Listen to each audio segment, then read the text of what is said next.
Hello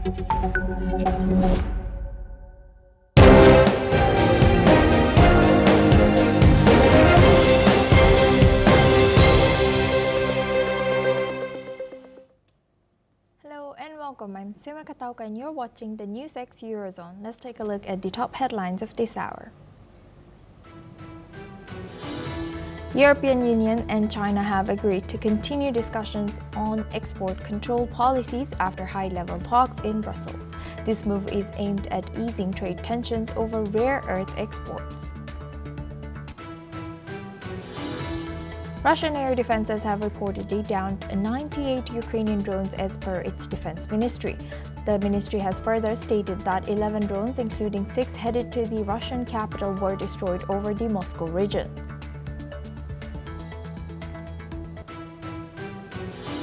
Ukraine has condemned Russia's attacks on key energy infrastructures, saying the strikes bear the hallmarks of nuclear terrorism. The Foreign Ministry has accused Russian forces of carrying out targeted strikes on power substations, supplying energy to nuclear power plants across Ukraine. Flights at Berlin Brandenburg Airport were suspended for nearly 2 hours after unidentified drones were spotted in the area. The incident marks the latest in a series of drone-related security scares disrupting air traffic across Europe. France's National Assembly has rejected a left-wing proposal to impose a wealth tax on the ultra-rich, backing instead a government plan to tax holding company assets.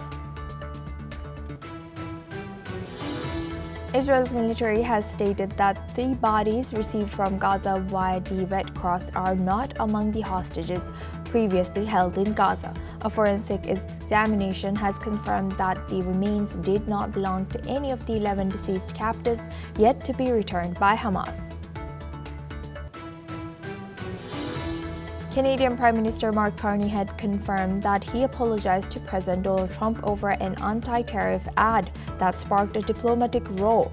Trump has responded by slapping an extra 10% tariff on Canadian goods and freezing trade talks.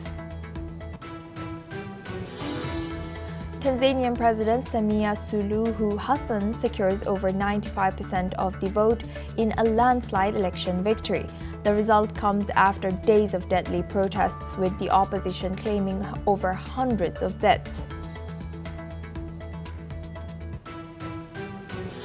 Now we start with Russia and Ukraine. The Russian Defense Ministry has stated that Russian troops have thwarted an attempt by Ukrainian special forces to fly soldiers in via a helicopter to the embattled eastern city of Pokrovsk.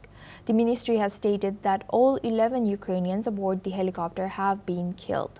Meanwhile, 2 Ukrainian military sources have stated that Kyiv had landed special forces to fight in parts of Pokrovsk, as Moscow said its troops had surrounded Ukrainian contingents.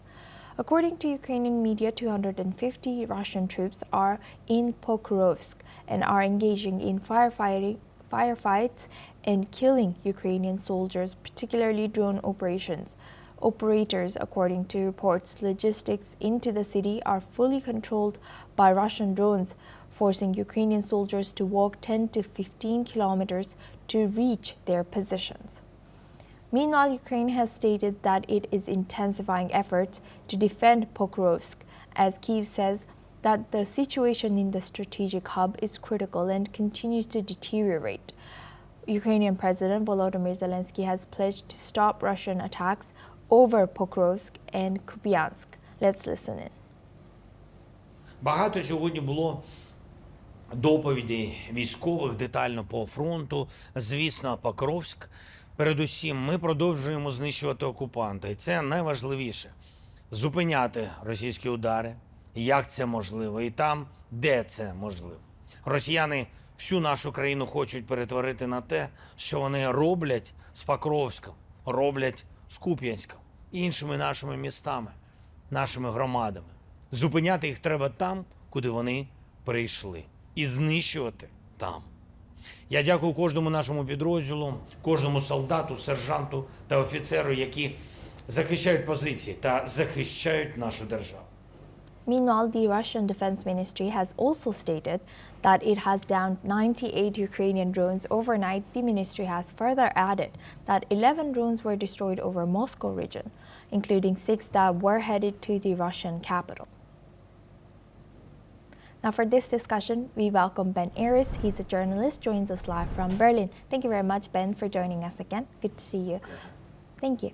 Ben, can you tell us about the importance of, or this particular region, Pokrovsk, and how does this, Pokrovsk, yes, and how does this reported Russian control over the logistics routes in this region impact Ukraine's broader defensive strategy?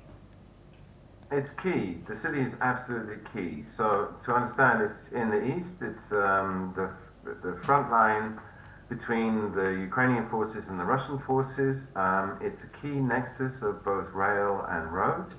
And of course, the fighting in the east has been going on, since the beginning, but particularly the battle for Pokrovsk has been going on for about 8 months.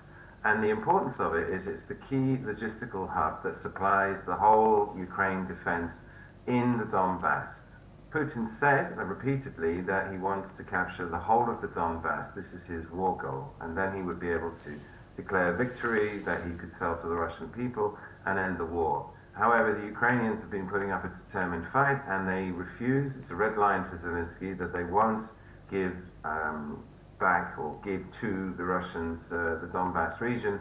And so if Pokrovsk falls, then the supplies to the whole defensive line that Ukrainians battling against the Russians, that might collapse, and we might actually see the war over in the next month if the Russians capture Pokrovsk. So the reports you're mentioning, the situation is critical. It's really bad. The Russians broke into the city. There's been ongoing street battles. I was just reading the reports coming out of Pokrovsk this morning, and it seems that the Russians have captured large parts of the city. They've been clearing out pockets of defense. The fighting is ongoing.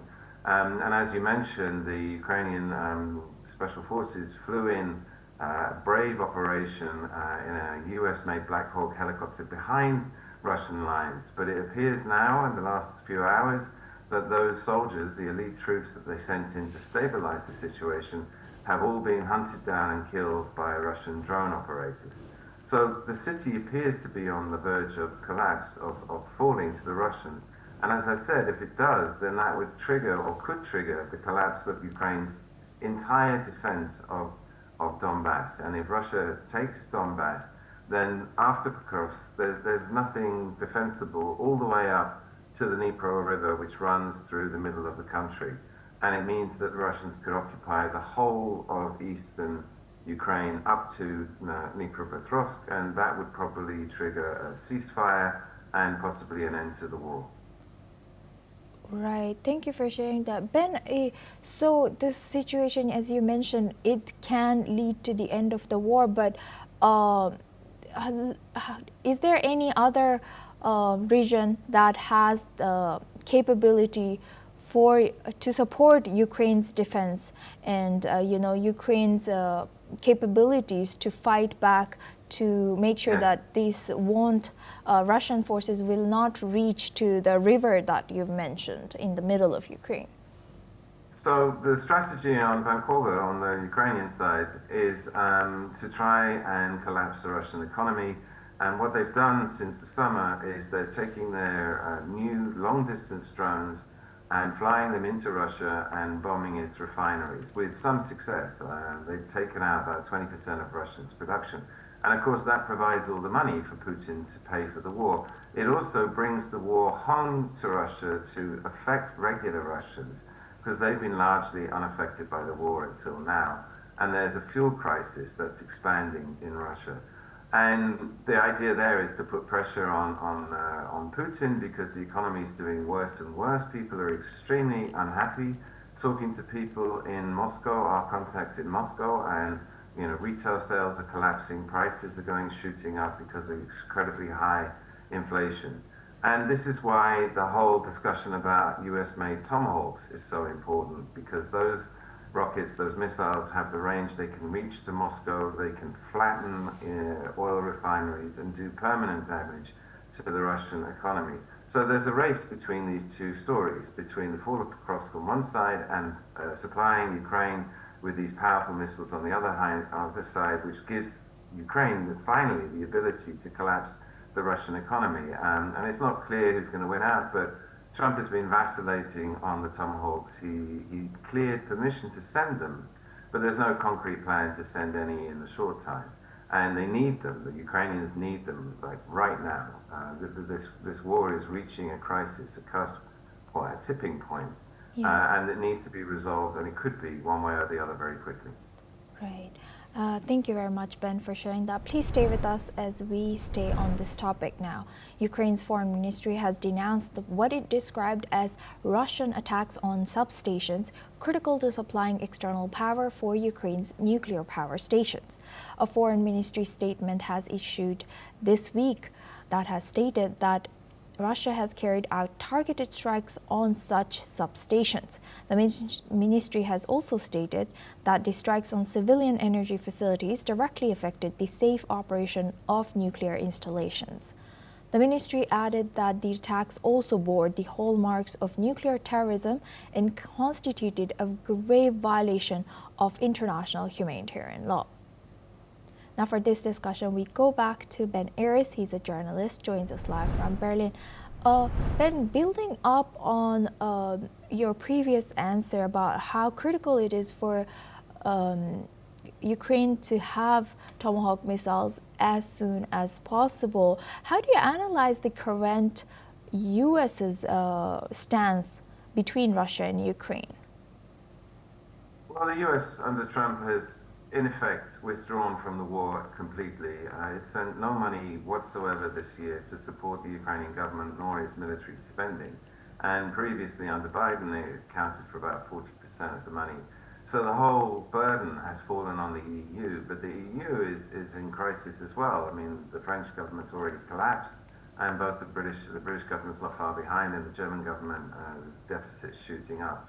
And so there's been all this talk about seizing the Russian frozen assets, some 140 billion euros that's sitting in Belgium. But that's going nowhere, and without that money, then Ukraine is in real trouble. And The Economist magazine and The Times both run pieces this week saying that if this money doesn't appear, then again, the war could collapse. And you mentioned also the attacks on substations and power. This is the other plank of the Kremlin strategy. It's fighting for Pokrovsk as a sort of strategic win, but at the same time, it's using its missiles. And this is what the Tomahawks are supposed to counter. Russia has like extremely sophisticated and lots of missiles, and it's using them to take out not just the power stations, but increasingly it's targeting substations, power lines. And already large parts of Ukraine, I think about a third of the regions are already blacked out just as the winter starts. And you can't live in a Soviet-built apartment if it has no power through the winter. And that's Russia's strategy, is basically to freeze the population over the winter in order to get them to turn on the government and call an end to the war. And it's being very effective. These missiles that Russia has are extremely powerful and extremely accurate. And so it's blowing up substations that provide power and heat to the housing faster than Ukrainians can repair them. And to what extent do you think could Ukraine's claims of nuclear terrorism influence international or diplomatic legal responses and more support towards Russia? No, not Russia, but Ukraine. Ukraine. The ceasefire talks have basically failed. The last chance was the proposed meeting between Trump and Putin in Budapest, but that was cancelled after Putin basically sent the same demands that he's been sending since the beginning, and has showed that he's not prepared to compromise in any way. And those two demands boiled down to Ukraine has to adopt neutrality and promise never to attempt to join NATO. And the key one was that Putin is insisting that the Ukrainian forces withdraw unilaterally from all of Donbass. So this is why the Pokrovsk battle is so important, because Putin's asking for the Ukrainians to give up and leave Pokrovsk and the defensive line they've built in the Donbass without a fight. And Trump was hoping that Putin would make some sort of compromise there and, cede some territory. And Putin's dug his heels in because he believes he can win, and he is. I mean, the reports from Pokrovsk today are showing that he is winning and that he doesn't need to negotiate because he can get the Donbass purely on a military basis. And so there's no ceasefire talks anymore. We're just going to battle it out and see what happens with the city today. Yes, indeed. Thank you very much, Ben, for sharing that real-time analysis and insight on this Russia-Ukraine war. Please stay with us as we stay in the region now. In Finland, Armando Mima, a member of Finland's National Conservative Party, the Freedom Alliance, has stated that Russia may request compensation from Europe of around 200 billion euros for financing Ukraine once the conflict is over. The Finnish politician has also noted that peace will remain out of reach until Europeans abandon their arrogance. Earlier, the permanent representatives of European Union member states had agreed to use frozen Russian assets to issue reparation loans to Ukraine. Most of Russia's sovereign assets frozen in Europe are held on the Euroclear platform in Belgium, which totals slightly over 200 billion euros. Now we welcome back Ben Aris. He's a journalist, joins us live from Berlin. Thank you very much, Ben, for staying with us. Ben, now looking at this, what more can you tell us about the comments that just we heard from Armando Mima, and what do you think this reflects? And is there any reality backing to his claims about the fact that Russia could claim money from Ukraine, compensation? Well, this is a rhetorical battle, and it comes back to, as you said, the need to fund Ukraine, and the EU doesn't have any money to carry on. It needs 100 billion a year for at least the next 3 years in order to keep Ukraine in the game. And the only money available that it could get is to seize these Russian assets, 200 billion in Europe, 300 in total, through these reparation loans. However, that's unprecedented. This money has been frozen, but it hasn't been confiscated. Technically, legally, under European law, it still belongs to the central bank. The central bank has no access to it, but it belongs to Russia. And so if Europe seizes the money, then Russia's going to come with a whole bunch of lawsuits, and banks that actually hold this money, and particularly the government of Belgium, could be on the hook for hundreds of billions of dollars in liabilities if the courts find against them. And what Russia's doing now is launching a counterclaim and saying, look, because its argument is that actually Russia is not fighting Ukraine, it's fighting a proxy war against NATO, and it's been attacked unprovoked in the Russian logic by NATO. Which has done a lot of damage, and so it's claiming money, reparations, if you like, for damage that NATO has done to Russia.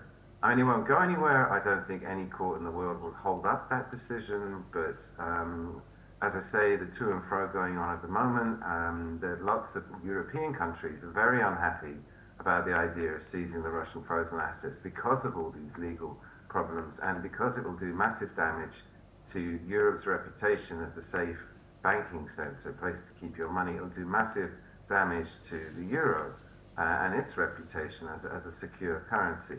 And so they don't want to go there. And Russia's just turning the screws by adding this compensation claim in order to keep the story alive and to point out legal problems, because we journalists will all write about it. Right.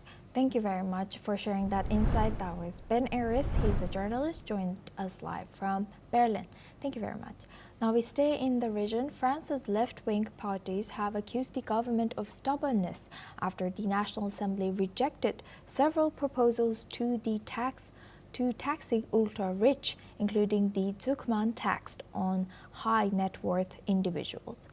The socialist leader Boris Vallaud has said Prime Minister Sébastien Lecornu had not shown not the slightest sign of compromise during debates on the draft budget. Let's listen into what was said.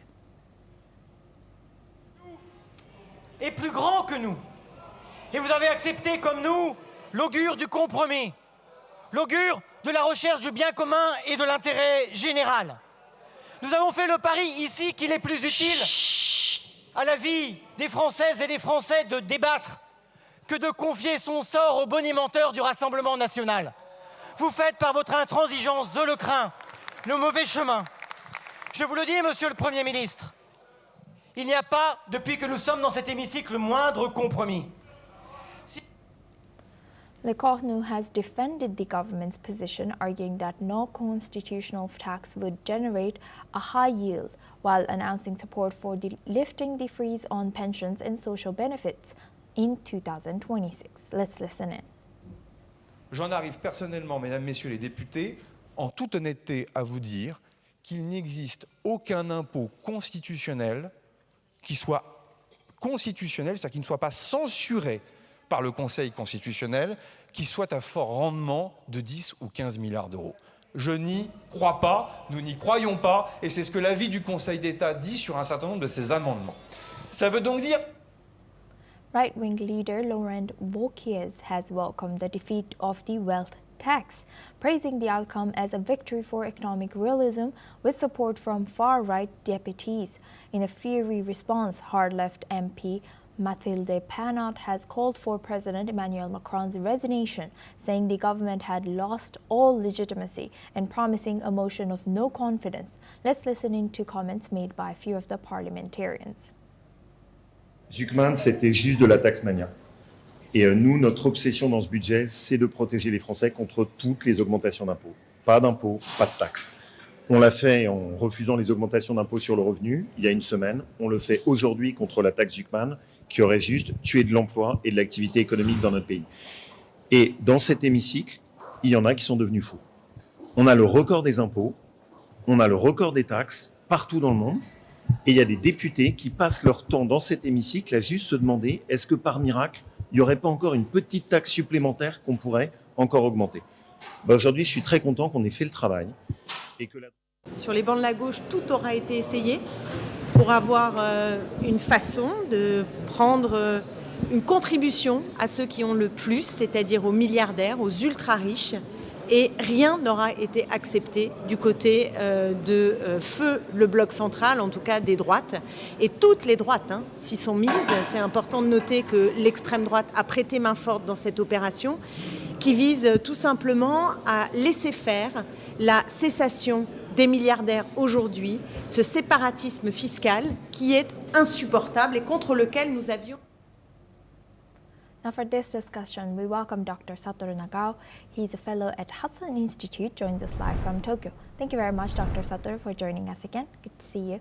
Dr. Satoru, how might this government's refusal to tax the ultra-rich affect public perceptions and trust in social policy in France? And how does this rejection of Zuckman tax reflect broader ideological divides within France? In this case, of course, this tax is very popular in the left side people. But since President Macron's decision to hold the election last year, the French parliament is divided in the three groups, and each group have the similar number of the seats in the parliament, the left, middle, and the right. So in this case, middle, which is a supporter of the President Macron, refused to cooperate with the right. So under such kind of situation, to get the majority, they must cooperate with the left. So when the, President Macron forms the government and in the parliament need to support this, in this case, every time the middle need to cooperate with the left. That's why the left's opinion could be reflected in the governmental policy. And the left want to push this kind of the tax for the wealthy people. That is the left-wing policy. The problem is both middle and right do not like this policy. So that's why indeed in the parliament, left-wing side opinion and this tax proposal is not going through. So that's why the left side intimidate the middle side. If the middle side does not cooperate with the left side, they will leave from the cooperation with the middle. So that's why this kind of situation is repeated nearly 1 year. So every time the middle and left try to cooperate, and after that their opinion is too different, and this cooperation has disrupted, and the prime minister resign. So resign and resign again, and now third one will resign. Yes, soon I believe. Do you think what would be the political consequences if he would be pushed to resign, or he would resign? And what do you think could be the motion of no confidence against President Macron's government due to current France? Yes, that has the current prime minister and administration survived this survived until now. But anyway, the opinion difference between middle and left is indeed there are huge gap. So that's why the case by cases they can cooperate, but in total they have the huge problem, and they cannot cooperate totally. That's why every time the conflict has happened between middle and left, the prime minister needs to resign and the administration has changed. That the current prime minister is the third one, so fourth one will come soon, the fifth one will come soon. If the situation of the structure of the parliament and the decision of the president is same, so under current situation continue, the fourth prime minister, fifth prime minister, sixth prime minister will come, I think. Right. With that, I would like to thank Dr. Satoru Nagao for joining us and sharing that insight on this topic. Now we move on to our next news. U.S. lawmakers are intensifying calls for Prince Andrew Mountbatten Windsor to testify over his ties to late sex offender Jeffrey Epstein. This follows King Charles stripping off Andrew of his prince title after mounting pressure. Andrew has denied any ties with Epstein and the controversy surrounding it. Several Democratic members of the House Oversight Committee have urged him to speak, though Republicans controlling the panel have not backed the move. Lawmakers say Andrew could testify remotely and help provide justice to Epstein's victims. Meanwhile, fresh court documents have revealed Andrew contacted Epstein after his 2010 prison release. Despite claiming to have ended their friendship, Buckingham Palace says the king's decision reflects serious lapse of judgment.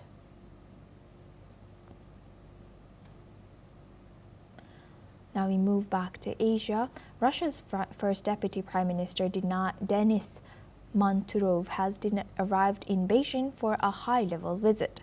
The Secretariat has confirmed that he will co-chair the 12th session of the Russian-Chinese Investment Cooperation Commission at the Great Hall of the People's China's Parliament. During the session, both sides are expected to discuss trade, industrial projects, and investment initiatives aimed at strengthening economic ties between Moscow and Beijing. The meeting is also set to conclude with the signing of several bilateral agreements, further expanding strategic cooperation between Russia and China. And that's a wrap on the NewsX Eurozone. Keep watching NewsX World for more news updates from around the world.